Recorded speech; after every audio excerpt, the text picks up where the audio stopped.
Hey guys, so this video is a bit of a TED Talk, to be honest.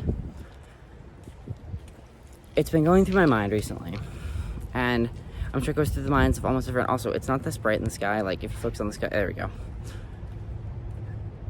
A lot of people have an opinion on Android versus iOS. Which one they prefer, which one is better to a sense, but it's all kind of suggestive. I was looking at data earlier, and I'll have this link below in the description. Just under 70% of the market is Android phones. Just under 30% is iPhone. Now, whether this was phones produced, type of phone, manufacturer, or whether this was people who use it, I'm not sure. But what I do know is if that was just based on number of phones produced, running that operating system, iOS or Android, yeah, it makes sense that the Android number is higher. Apple with iOS, you get one manufacturer, one company, it's Apple. Android, you've got companies like Huawei, OnePlus, Samsung, LG, and so many more running the Android operating system, not to mention Google themselves with the Pixel. So that's where it gets a little blurry, because you've got all these phones that run Android, but only a handful that are actually used, that are actually daily driven, that are enough to make up any percent of the market. Whereas you look at iPhone, for the most part, anyone running an iPhone these days is running an 7 or 8 series or newer. A lot of Android phones and Android users, they don't know. They don't know how old their device is. They just have it. And I know, I've talked in videos, I have an iPhone. Doing this challenge for a week is the other thing that's gotten me on the spine, because this is a Moto G6. Both operating systems have their pros and their cons. iOS, you get the integration, you're in the ecosystem. It's easier, it's sometimes more simple, but at the same time, you don't have a lot of customization. All the apps have to go through the App Store, and they're locked down like crazy, and it takes a lot to get an app in the App Store. With Android, it's easier to get an app in the Play Store, but at times it's less secure. And there's not really an ecosystem for Android. With the Apple ecosystem, you've got Apple Watch, I mean, you can see my AirPods, iPhone, iPad, Mac, everything. It's all in an ecosystem, and it all works together. Android, you've got Android Wear, but it doesn't make up nearly as big of a market share. Apple Watch makes up way more than any Android watch. And for good reason. The integration and the amount of people that use iPhone. And I know for a fact that some people who have Androids will buy an Apple Watch. You want proven? Linus Tech Tips, Linus Sebastian.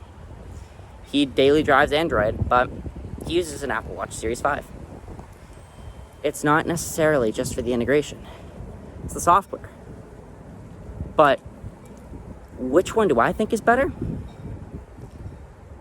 Neither. Personal preference, I'm iPhone.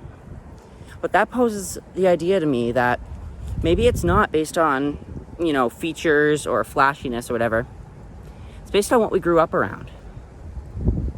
A prime example, my girlfriend, Maddie, her first smartphone was a Samsung Galaxy S8 Plus, I think she said.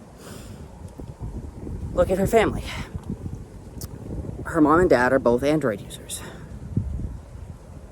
In my case, I grew up, I had a flip phone and then I had a slide phone. My first phone, an iPhone, was an iPhone 4S, and it was my mom's.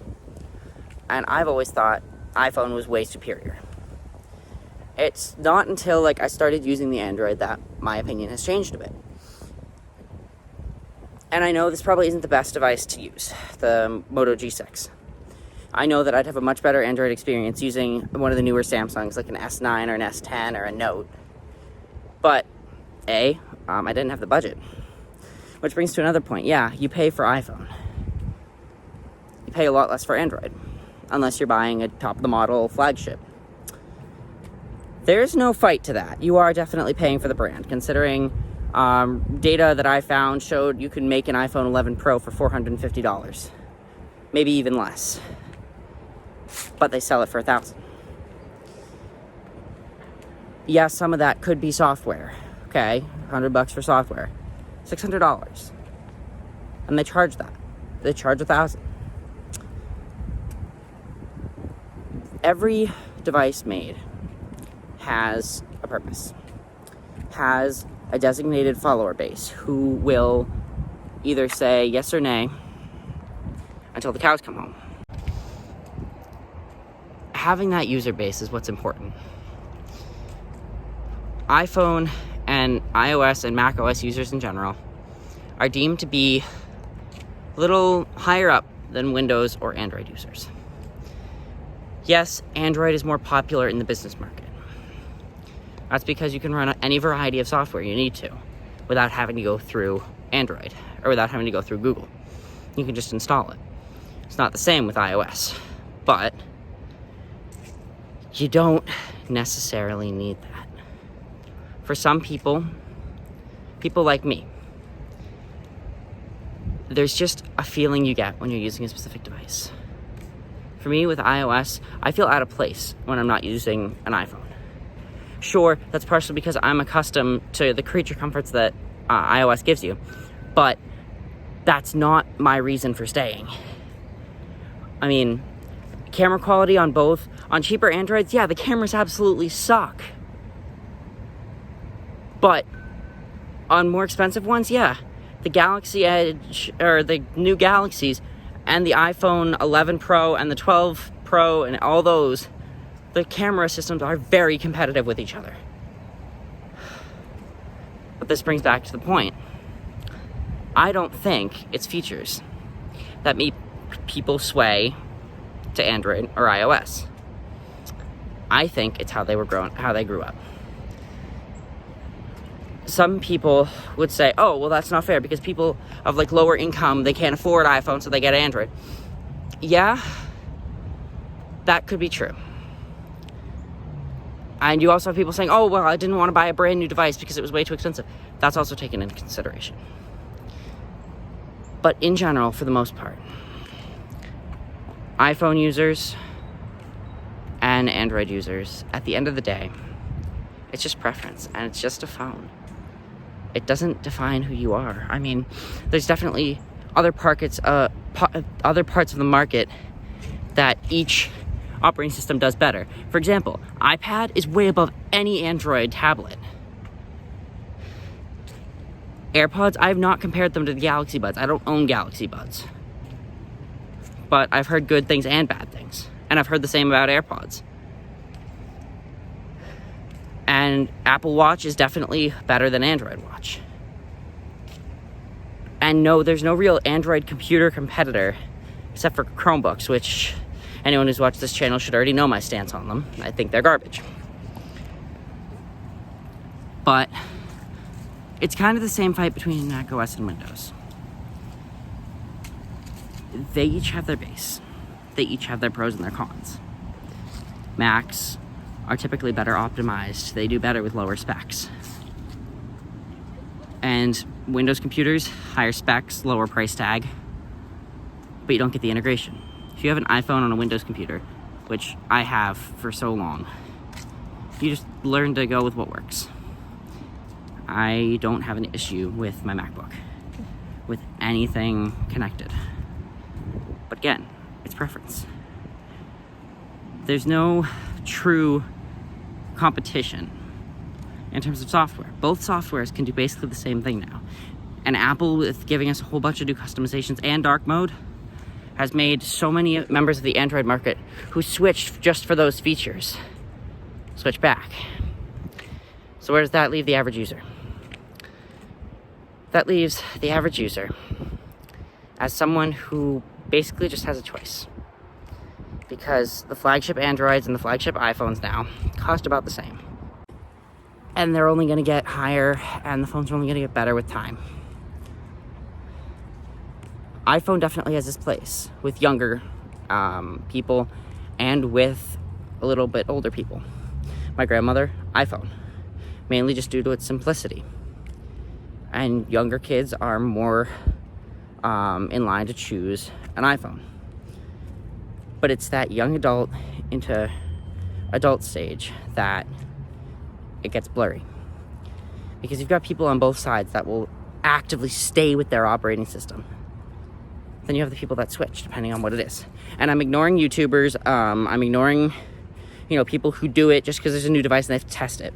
That doesn't count here. So people like Unbox Therapy and Everything Apple Pro and Linus Tech Tips, they're off the hook. Because they switch between the two for their channels, for their business. So at the end of the day, it's preference.